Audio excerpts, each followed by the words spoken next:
let's check out Condoleezza Rice on The View recently. I thought this was pretty awesome. The whole issue of critical race theory and what is and is not being taught. I come out of an academic institution, and this is something that academics debate, what is the role of race and so forth. And let me be very clear. I grew up in segregated Birmingham, Alabama. I couldn't go to a movie theater or to a restaurant with my parents. I went to segregated schools till we moved to Denver.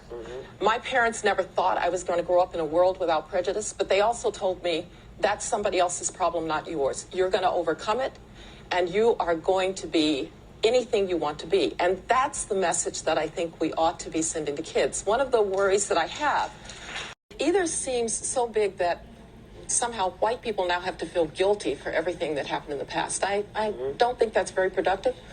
Or black people have to feel disempowered by race.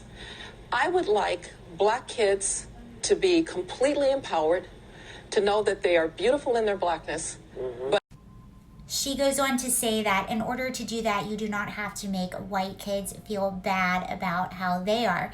And you didn't hear it at the end, but the audience clapped because most people feel the same exact way. And we've talked about CRT a lot. CRT tells you that if you're this skin color, you are inherently an oppressor, and if you're that skin color, you are inherently oppressed. It always makes me think of this guy that I went to high school with. He was born with no arms and no legs, and he actually wrote a book and went on a motivational speaking tour and now owns a gym called No Excuses.